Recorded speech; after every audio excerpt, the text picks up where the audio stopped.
परम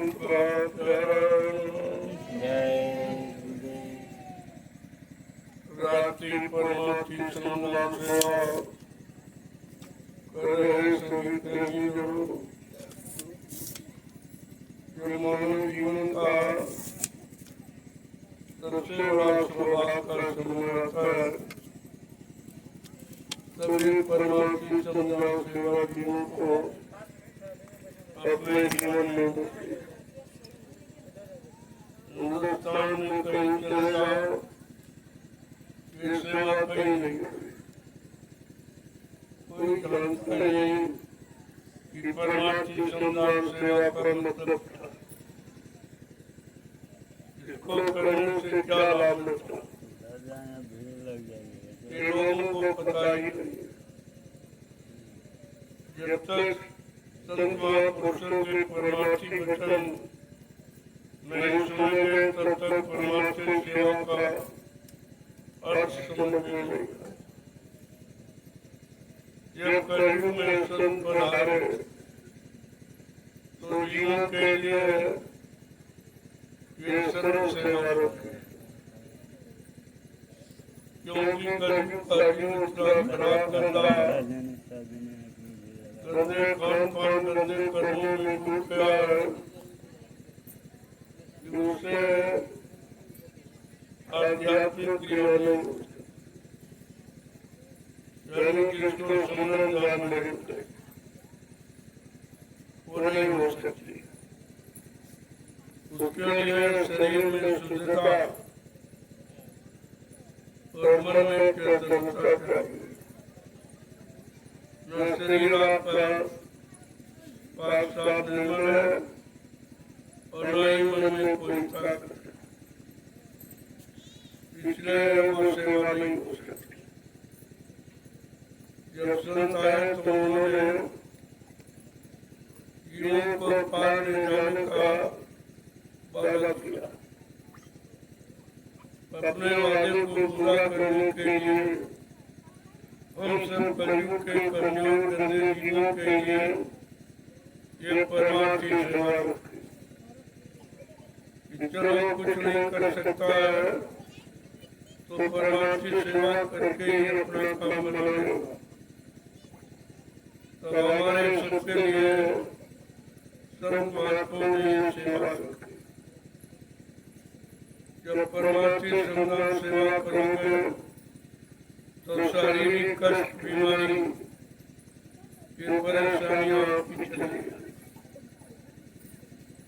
और जो पिछले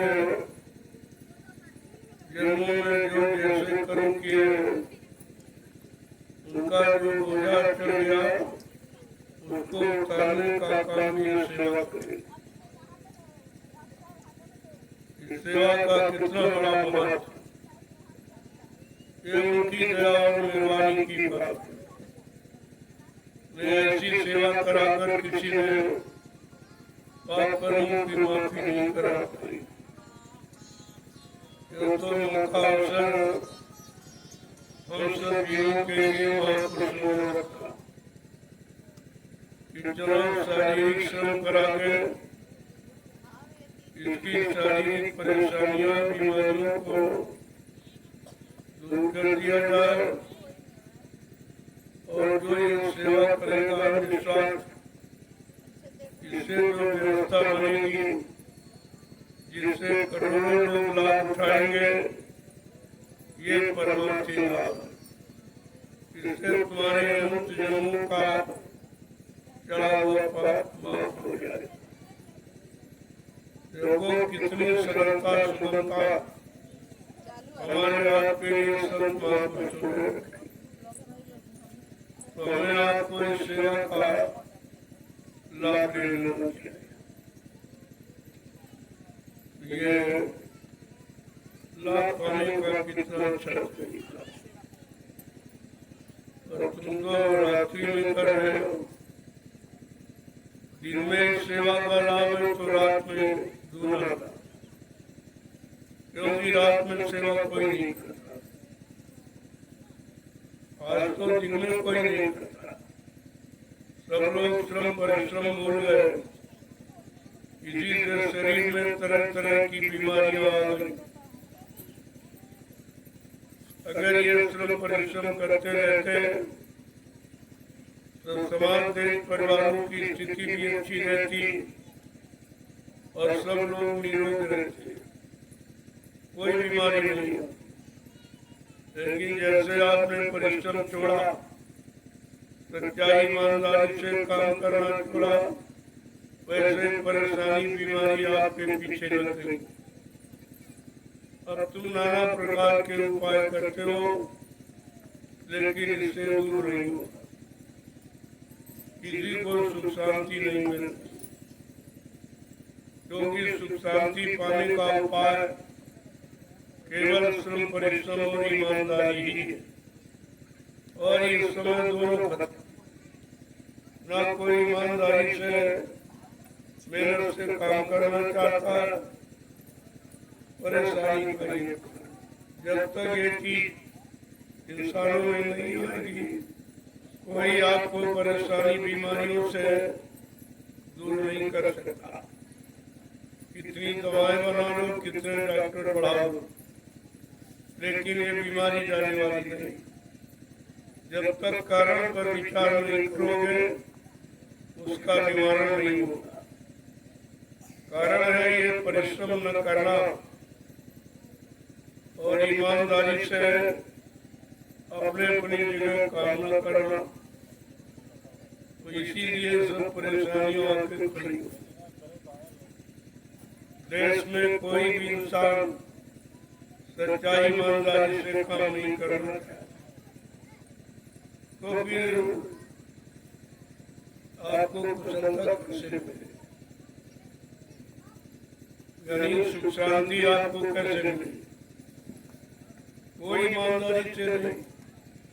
जिनको तनख्वाह बड़ी बड़ी मिल रही, मजदूरी मिल रही, लेकिन काम नहीं, उनके लिए प्रमाण है ये कि यहाँ बिना स्वार्थ लोभ लालच के, बिना तनख्वाह वेतन के ये रात और दिन सेवा कर रहे हैं। आप सबको इनसे सीख लेनी चाहिए। संत महापुरुष सबके लिए प्रमाण प्रस्तुत करते हैं।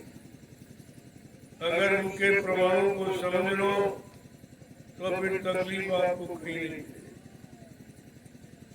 लेकिन अहंकार गरुड़ गुमान घमंड में तुम उनके फंसे नहीं रहोगे। उनकी व्यवस्था को देखोगे, समझोगे नहीं, तो फिर परेशानी नहीं जाएगी।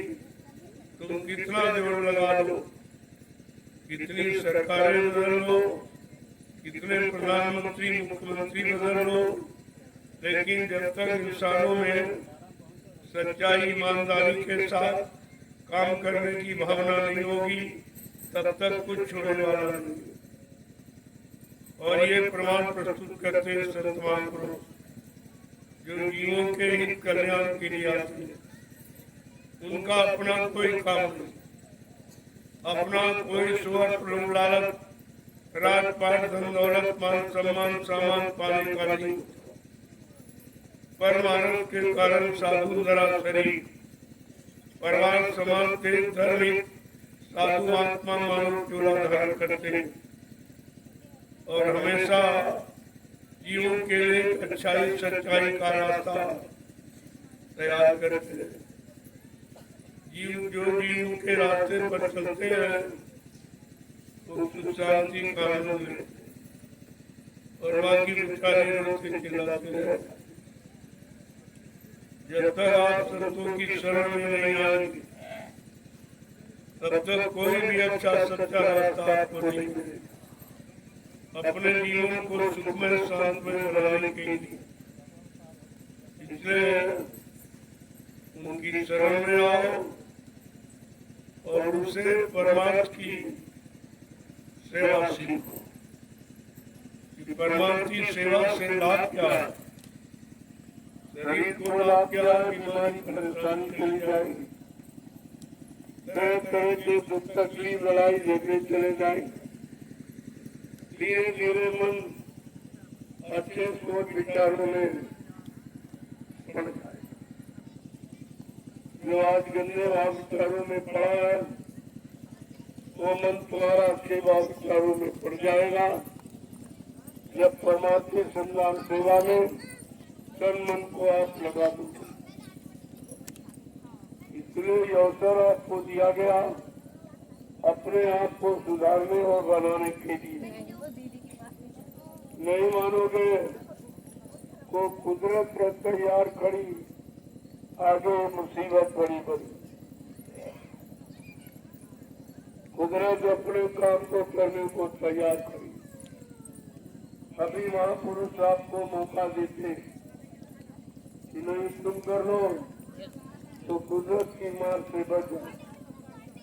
कुदरत का काम कोई अच्छा नहीं होता, वो तो मार का हिस्सा सतलेआम सबको समझा देती।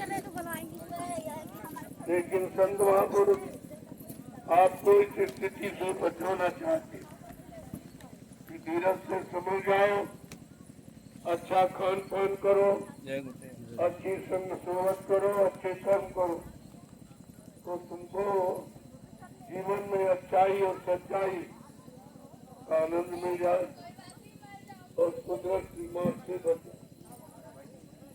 और नहीं मानोगे कुदरत को अपना काम करेगी। हर युग में उसने किया। जब अच्छी सच्ची बात अच्छे छोटे लोगों की जब इंसानों ने नहीं मानी तो कुदरत ने अपना काम, कुदरत का काम विनाश और समाज का क्षमा का नहीं विनाश। आ गया तुम्हारे लिए हमें डालने यार, आपको बताने के लिए नहीं हमें डालने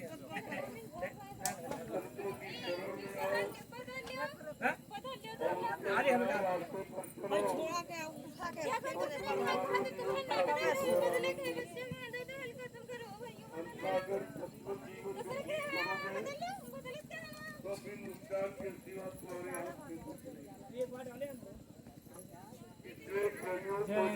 समझाने के लिए संत महापुरुषों ने सत्संग जारी किया। अपने सत्य वचनों से उनको बुरे कामों से हटाने का काम और अच्छे कामों में लगाने का काम किया। जिन लोगों ने मान लिया उन्होंने लाभ उठा लिया। जो गरुड़ गुमान घमंड में रह गए वो मानेगी। ये कुदरत का जो काम है उसके द्वारा जो ज्ञान बना उसको पढ़ लिखिए आपकी समझ में आ जाएगा कि कुदरत कब काम करती है कैसा काम है। पहले तो समझाने के लिए संत महापुरुष आए, उन्होंने हर तरफ से आपको समझाने का काम किया, आपको अच्छे सच्चे रास्ते पर चलाने का काम किया, अच्छे खान पान में कच्चे खान पान की तरफ आपको ले जाने का काम किया, ताकि तुम्हें कोई शारीरिक परेशानी न हो, कोई दैवी प्रकोप, कोई आकस्मिक दुर्घटना जिससे तुम्हारे अंग भंग हो जाए, ऐसा कोई काम न हो। उन्होंने सब तरफ से बचाने का काम किया। जब आपने उनकी बात नहीं मानी उन्होंने अपना चार कुदरत को दे दिया। वो तो मार काटते नहीं, वो श्राप किसी को देते, ये उनका काम नहीं है। इसलिए तुम ध्यान और काल को समझ नहीं पाए, तभी तो आप फंस गए हो। अगर ये जान लेते दयाल का काम क्या, काल का काम क्या, तो भी आप बचते। दयाल बचाने का काम करते हैं, क्षमा देने का काम करते हैं और काल मारने का। अब आपको सोचना चाहिए हमें दयाल का साथ करना की काल। अगर ये बात समझ में आ जाती तभी बहुत कुछ आप अपना काम बना सकते थे। लेकिन धीरे धीरे जब लोग समझेंगे तब अच्छे सच्चे रास्ते पर आप खड़े हो। ये काम बड़े धीरे धीरे, जैसे जैसे आप समझते जाओगे आपको लाभ मिलता जाएगा, आपको जीवन में सुख शांति मिलती जाएगी। और नहीं मानोगे तो कहते तुम जानो तुम्हारा काम। लेकिन कोई हिंदुस्तान में ये नहीं कर सकता कि अच्छी सच्ची बात बताने वाला, अच्छे सच्चे रास्ते पर चलाने वाला, अच्छे सच्चे मानव के शुद्ध खान पान को समझाने वाला कोई नहीं था। आप ये नहीं कर सकते। संत महात्मा सबको समझ दे रहे हैं कि अब भी आप अच्छे सच्चे रास्ते पर आ जाओ तो तुम्हारा बचाव हो जाएगा, अन्यथा कुदरत को तैयार करी, बड़ी बेसब्री से तुम्हारा इंतजार कर रही। कितनी जल्दी महात्मा अपने रास्ते से हटे और हमको काम करने को मौका दे। हमको जीवों को सबक सिखाने का मौका दे। कुदरत तो चाहती है, लेकिन संत महापुरुष जो दयाल देश से आते हैं वो तुम्हारे पर दया करके तुम्हें बचाना चाहते हैं, तुमको मानव जीवन का सच्चा आनंद सुख दिलाना चाहते हैं। लेकिन जब उनकी सुनोगे मानोगे नहीं तो फिर आप परेशान। आज परेशानी का कारण, बीमारी महामारियों में फंसने का कारण आपने संत महापुरुषों के वचनों को, उनकी सीख शिक्षा को नहीं माना। यही कारण है कि हम आप आज तरह तरह से परेशान, और ये परेशानी दूर करने के लिए कोई नहीं है, क्योंकि सब परेशान है। यही तो कहा था बाबा जी ने, एक दिन सबकी दाढ़ी में आग लगेगी, कौन किसकी बुझाएगा। तो आपने महात्माओं के इशारों को नहीं समझा। सबकी दाढ़ी में आग लगने का मतलब सब परेशानी में जब करेंगे तो कौन किसकी मदद करेगा। सबको अपनी अपनी पड़ेगी कि हम परेशानी से कैसे बचे, हम बीमारियों से कैसे बचे, लड़ाई झगड़ों से कैसे बचे, प्राकृतिक दुर्घटनाओं से कैसे बचे, और ये मतलब सब तरह के दुख तकलीफ कैसे मिले। आज सब परेशान है, सब दुखी, लेकिन बात कोई नहीं मानता। महात्मा संतों की बात कोई सुनता ही नहीं। मानने की बात तो छोड़ दो, सुनता नहीं। जब सुनोगे नहीं तो मानोगे, और मानोगे नहीं तो परेशानियां जाएंगी। ये सब ध्यान में रखना होगा। जैसे जैसे आप संत महात्माओं की सुधार नीति को अपना लोगे, वैसे वैसे आपका पारिवारिक जीवन, सामाजिक जीवन, व्यवहारिक जीवन शांतमय हो जाएगा, सुखमय हो जाएगा, आनंदमय हो जाएगा। और नहीं मानोगे तो कहते तुम जानो तुम्हारा। लेकिन कोई ये नहीं कह सकता कि संत जब जानते तो क्यों नहीं बताया। परेशानी बीमारी खत्म होने का कारण जब जानते थे तो उन्होंने बताया, तो इसलिए अपना फर्ज अदा किया। तो मानो न मानो ये तो आपकी खुशी है, लेकिन वो अपना फर्ज, अपना कर्म कर्तव्य जो जीवों के प्रति है उसको बराबर बताते समझाते रहते हैं। जो मान जाते हैं वो सुख शांति को पा जाते हैं, जो नहीं मानते वो विनाश की तरफ चले जाते हैं। इसलिए सब लोगों को चाहिए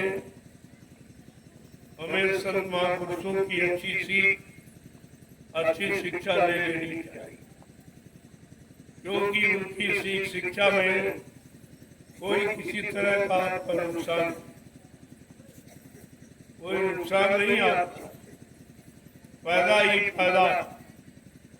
लेकिन समझ में आए तो जब समझ में आ जाएगा और करनी में उतारोगे तो लाभ अवश्य मिलेगा। उनके सलाह को कोई रोक नहीं सकता। अगर आपको सुख शांति में जीवन व्यतीत करना है तो संतों के माथी वचन आपको सुनने पड़ेंगे, मानने पड़ेंगे। इसके अलावा कोई रास्ता नहीं है जो आपको मानव जीवन में सच्ची सुख शांति दे सके। अतः लोगों को चाहिए कि उनकी ये सच्ची नीति और सच्ची शिक्षा को अपने जीवन में उतार करके हम जीवन को शांतिमय सुखमय बनाएं। यही हमारी आपकी सच्ची पकड़ है। जय गुरुदेव, जय गुरुदेव, जय गुरुदेव, जय गुरुदेव, जय गुरुदेव, जय गुरुदेव, जय गुरुदेव नाम किसका, प्रभु का, जय गुरुदेव नाम किसका, प्रभु का, प्रभु का प्यारा नाम। जय गुरुदेव, जोर से बोले, जय गुरुदेव, सब मिल बोलो, जय गुरुदेव, बोलना होगा, जय गुरुदेव, अभी से बोलो, जय गुरुदेव, दुख दर्द हरेंगे, जय गुरुदेव, सब कष्ट मिटेंगे, जय गुरुदेव, सुख शांति भी देंगे। जय गुरुदेव, सबके दाता, जय गुरुदेव, सबके मालिक, जय गुरुदेव, प्रेम से बोले, जय गुरुदेव, ये नाम नहीं इंसान का, ये नाम है प्रभु का, ये काम नहीं इंसान का। ये काम है प्रभु का। प्रेमियों, जो आप ये काम कर रहे हो अब इंसानों के बस का नहीं।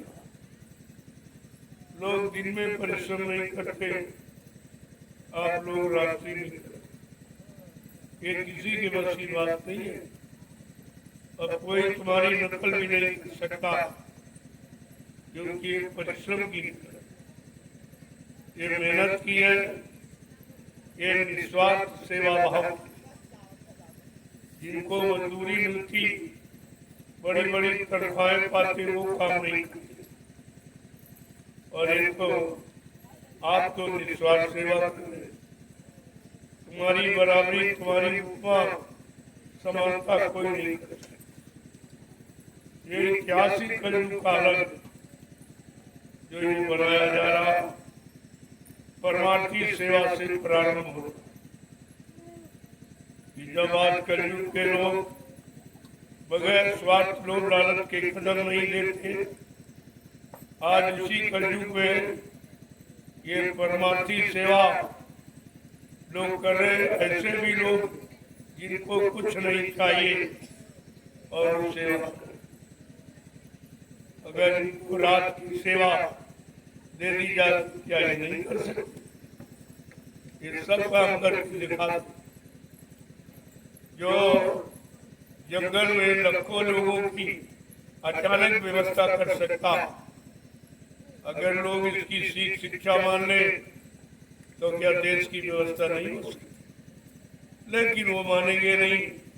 उनको शर्म लगती है कि संत महात्माओं के पास हम कैसे जाएं और कैसे ये भीख मांगे कि जनता को सुख शांति कैसे मिले।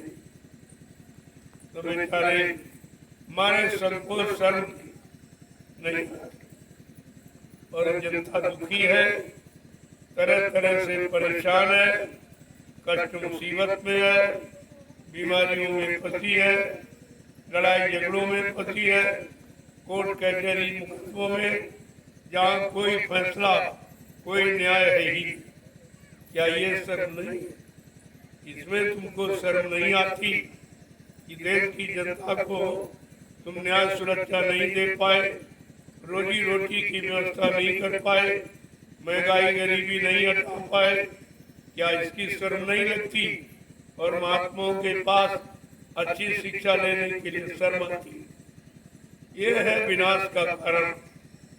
तभी तो धर्मशास्त्रों को कहना पड़ा कि विनाश काले विपरीत बुद्धि। जब लोगों का पाप का घड़ा, स्वार्थ, लोभ, लालच का घड़ा भर जाता तो वो फूटता जरूर। और जब ऐसा समय आता है तो उनकी बुद्धि विपरीत दिशा में भागती है। कितनी अच्छी सच्ची नेक भली बात बताओ, उनकी समझ में नहीं। क्यों उनके पास का घड़ा और वो फूटने वाला है। जब पापों का घड़ा फूटने का समय होता है तब महापुरुषों ने कहा, जब जैसी हो तबियता तब तैसी मत होए, और काल रे कीले को मेट सके।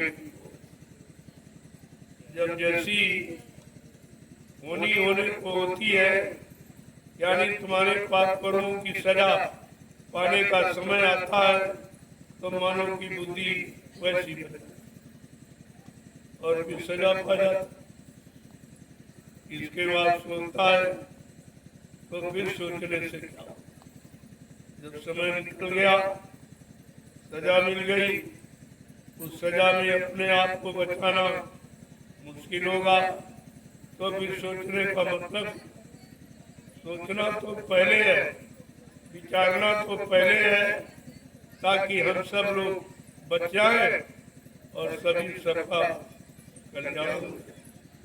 तब तो सोचना अच्छा है,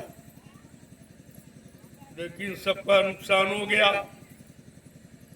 यानी राजा प्रजा दोनों का।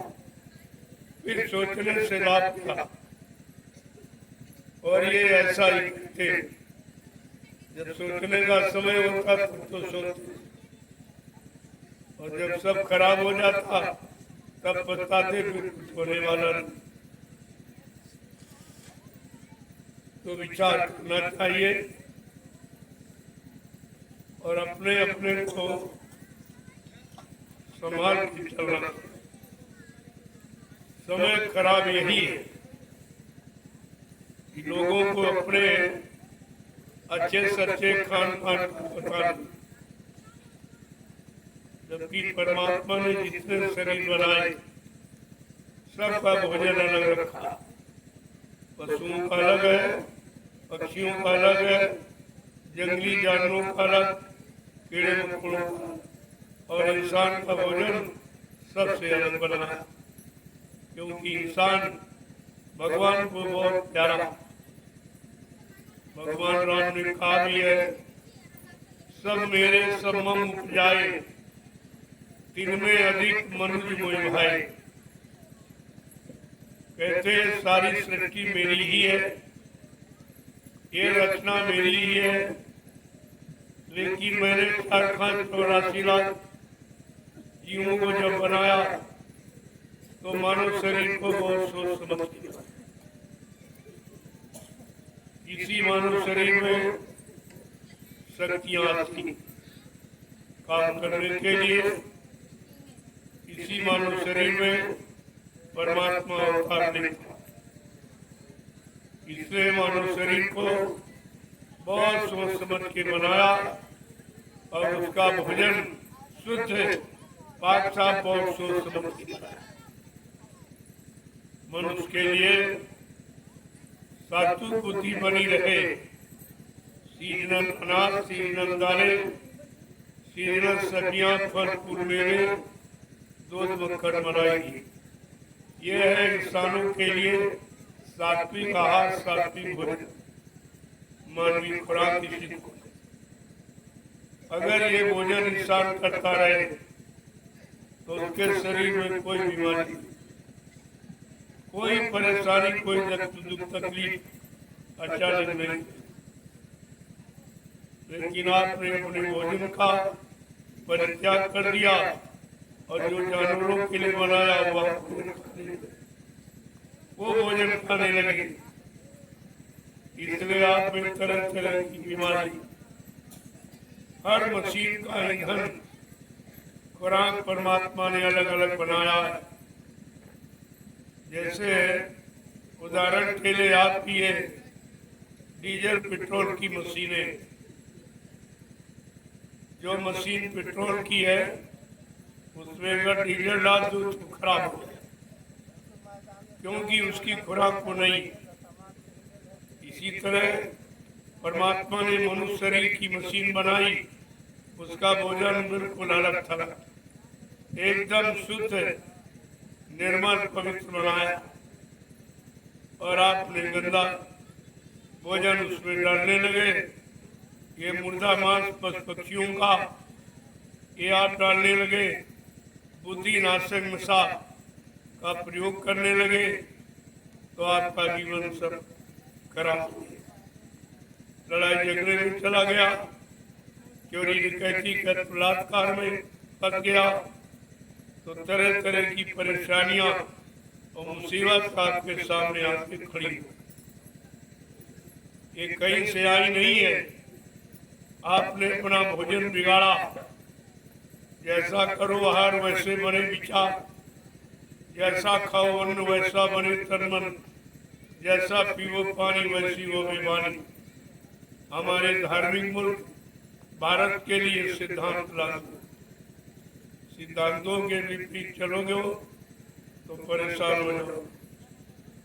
और आपने यही किया है, इस पर किसी ने आपको समझाया, न राजा ने न राजा के कर्मचारी अधिकारी। जब देखा कोई नहीं समझा रहा, मानो मुसीबत आपत्ति के घेरे में फंसता चला जा रहा, तब संत महापुरुषों की दया आई और उन्होंने आपको सच्चे अच्छे मार्ग पर चलने के लिए, जिससे आपको मानव जीवन में सच्ची सुख शांति मिले, उन्होंने शाकाहार पर जोर दिया, जो आपके जीवन का मुख्य आधार। आहार जीवन का मुख्य आधार, इसी पर जोर दिया और शाकाहार का प्रचार जन जन के कान तक पहुँचाया। राजा और प्रजा सबके कानों तक आवाज पहुँचाई, और जब नहीं मानोगे तो मुसीबत और बारी आई। न राजा ने सुना न प्रजा ने, अब सब मुसीबत में फंस गए, सबकी अकल काम नहीं कर रही है कि हम क्या करें, कैसे करें, ये मुसीबत कैसे आए, तो तरह तरह की युक्तियां आप सोचने, और वो भी आपके विपरीत। जितनी दवाएं बनाई उनसे कोई बीमारी गई नहीं और निरंतर बढ़ती चली जा रही। तो आपके पास कोई उपाय नहीं, कोई समाधान नहीं। अंततो गत्वा तुम्हें पछताकर संतों की शरण में एक दिन आना ही पड़ेगा, क्योंकि मुसीबत आपत्तियों का कोई उपचार किसी के पास नहीं। और सबने 70 साल की आजादी में जोर लगा के देख लिया और गया कुछ नहीं, और बढ़ता चला जा, निरंतर बढ़ता चला जा। अब इस पर आपको विचार करना ही होगा। महात्माओं की बात आपको माननी पड़ेगी, क्योंकि बगैर उनकी बात को माने किसी भी समस्या का समाधान तुम्हारे पास नहीं। जय गुरुदेव, जय गुरुदेव, जय गुरुदेव, जय गुरुदेव। प्रेमियों, आपकी परमार्थी रात्रि संदान सेवा का समय लगभग पूरा होगा। अब आप 10 जड़िया उठ लो और फिर आप प्रसाद। ये 10 का अभियान है, ये आप पूरा कर लो। 5 अपनी डालो, 5 हमारी। तो मैं तो बुढ़ा हूँ, अब ये सेवा नहीं, लेकिन मैंने पहले बहुत किया, उतना तो तुम अब कर भी नहीं सकते। अगर किया न होता तो आपको इस सेवा का लाभ कैसे बता, कैसे आपसे करवाता। इसलिए आप लोग 10 जड़िया डालकर अपनी सेवा को समाप्त और आकर के इस सेवा का प्रसाद ले। कहीं आपको प्रसाद नहीं मिलता और कहीं ये परमात्मा नाम सेवा नहीं। ये दोनों काम हिंदुस्तान में कहीं, चाहे कोई भी धर्म हो और कोई भी राजनीतिक पर एक काम किसी के वक्त का नहीं है, तो ये लाभ देना भी किसी का वक्त है। अब आप लोग अपने 10 जरिए का अभियान पूरा करो और धीरे धीरे महाप्रसाद। आपने मेहनत की, मुझे मालूम है, और पहले आए थे, आप थक चुके हो, लेकिन जो अंतिम आदेश होता है वो विशेष लाभ पाने का। जब थके हुए व्यक्ति परिश्रम करता है उसका लाभ दूना मिलता। इतनी आपने डाली है, उनसे दूना लाभ इंद्र ने।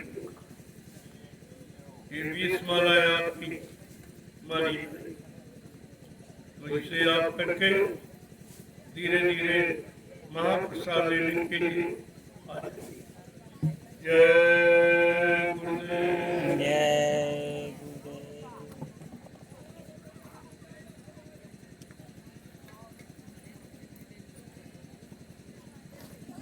जय गुरुदेव। आखिरी में स्वामी जी महाराज का आदेश जो 10 डलिए का आप धीरे धीरे पूरा करेंगे, तत्पश्चात अब प्रसाद लेंगे स्वामी जी महाराज से इस परमार्थी श्रमदान सेवा का।